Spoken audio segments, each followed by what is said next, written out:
Hello Self. So nag-decide ako na gumawa ng movie sa buhay barko ko. Graduate ako ng Bachelor of Science in Marine Engineering, pero mesman ang sampa ko, which is magkalayo sa kursong kinuha ko. Ang goal ko kapag nakapag-adjust na tayo is mag-aral tayo ng makina sa baba. At mahirap bang magbarko? Pinakamahirap para sa akin is yung first 3 days. December 20 na. December 4 nung unang sampa ko. Port of joining namin is sa Japan, which is sobrang ganda sa Japan. Sobrang saya ko that time, and then pagkasampa ng barko is nagtrabaho agad kami, tinuruan ako agad, nag-turnover agad, at dun na pumasok yung over information, pagod, wala pang masyadong tulog. Hello Self, kakarating lang natin galing sa Christmas party natin dito sa barko. First time kong mag-celebrate ng Pasko dito sa barko, at masaya siya. Nakatanggap kami ng magandang message sa master namin dito sa barko. Nakatanggap din kami ng pamasko, which is mga chocolates. Nakakapagod pero tulungan sa barko. Tinulungan kami ng 2 OS, 2 kadete sa kusina. At sa decorations naman, nagtulungan din ang second mate, ABOS at kadete ako. Pagkatapos kumain, syempre nagugas na ako para kinabukasan medyo gagaan na yung trabaho ko. Hello Self, December 30 na. 1 day na lang, New Year na. This year, ang dami kong natutunan. Nag-grow ako as a person. Thankful ako, unang-una kay God. Hindi niya tayo pinabayaan. Nag-grow ako spiritually. Nag-start ako na magbasa ng Bible, at doon ko nalaman at doon nasagot yung mga tanong ko sa sarili ko. This year, ito yung pinaka-best na year para sa akin. God is good talaga. Kasi bago matapos yung taon, nakasampa na ako ng barko. Bukas meron kami New Year party. Kita-kits bukas. So hello Self, New Year na. Wala na akong boses, kakasigaw kanina dahil sobrang saya. First time ko mag-celebrate ng New Year dito sa barko. May mga palaro, may party, may kainan, lahat meron. At syempre, at kumanta din ako. At nabigyan ako ng $10 ni chiefmate, napakabait ng chiefmate. Same kami ng province, which is Pangasinan. First time kong mag-celebrate ng New Year dito sa barko. Sobrang saya, lalo na nung umakyat na kami sa bridge. Pagpatak ng alas 12, nagsigawan, nagbell, nagbigay ng greetings sa isa't isa. Sana this year, 2026, sana mas madami pang blessings ang matanggap natin. Mas marami pang lessons ang matutunan natin. 2026, Day 1, January 1, matutulog na ako kasi bukas maghuhugas ako agad. Ayaw matambakan ng trabaho. Gigising tayo ng maaga bukas at maghuhugas ng napakaraming plato. Yan lang. Hello Self, January 9 na. First time kong lumabas sa barko after 1 month. At sakto ang una kong labas ay sa Japan. So, sobrang nag-enjoy ako. Sobrang saya. Nakakawala ng pagod. Napakaganda sa Japan, kahit saglit lang kami. Naglakad-lakad lang kami, hindi kami bumili o kung ano man. Pero kumain din kami. At pumunta kami from Shinagawa papuntang Shinjuku. Hindi ko naman tama, pero doon mga kasama ko ay 2 kadete, 3rd engineer, 1 AB, at ako messman. Pinasyal kami ni Sir Emerson. Siya yung AB. So, medyo sa ulo niya na dito sa Japan dahil nakailang beses na silang balik dito at sobrang saya. Ito yung reward natin sa pagod, puyat. Sana makalabas ulit tayo.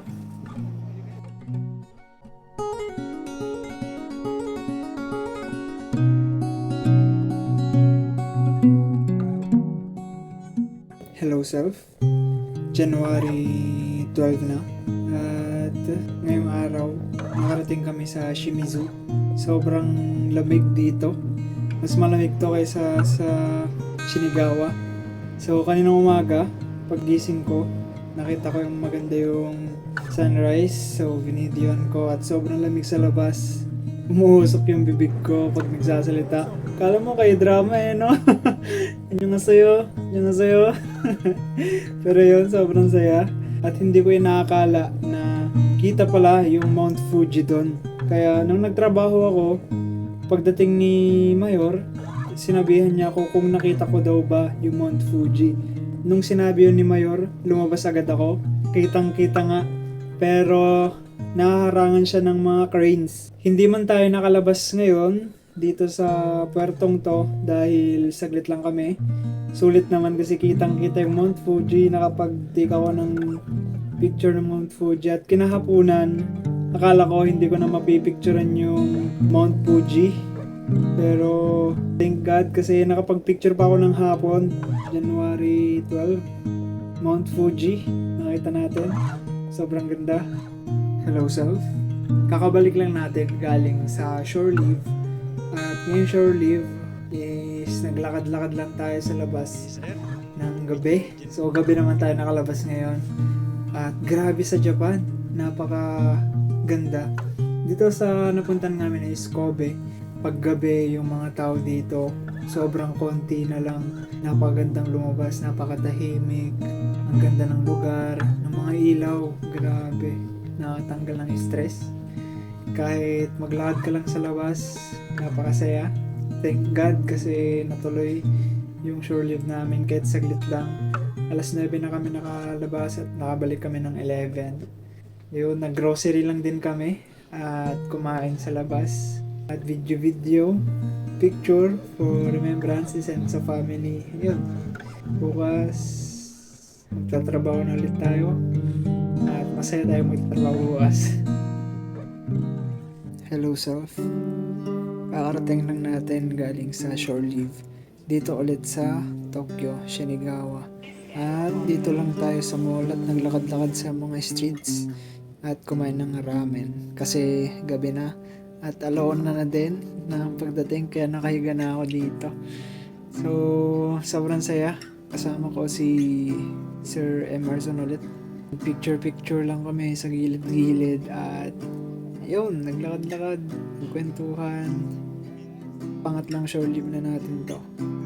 Pagod na ako kaya tara, matulog na tayo. Hello self.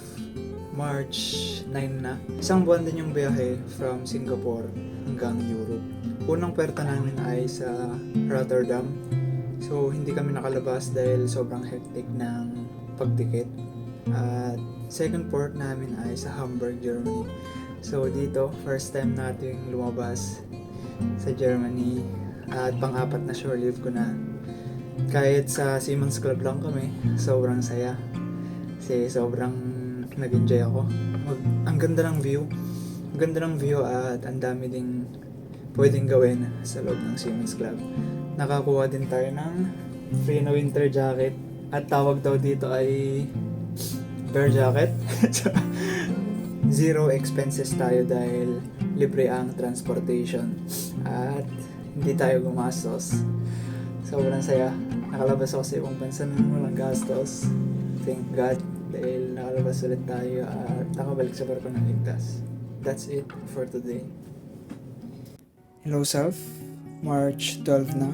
Kahapon lumabas tayo ulit at panglimang labas na natin. Dito naman ngayon sa Le Havre, France. Grabe sobrang lamig dito. Feeling ko same sila ng lamig sa Japan. Sobrang saya na nakalabas kami at natuloy kami. Dahil 2 araw kami sa Le Havre. Tulad ng sa Germany, hindi tayo gumastos. So sa Siemens Club lang din tayo pumunta. Maganda yung interior design sa labas ng Siemens Club. Maganda yung view. Yun, that's it for today.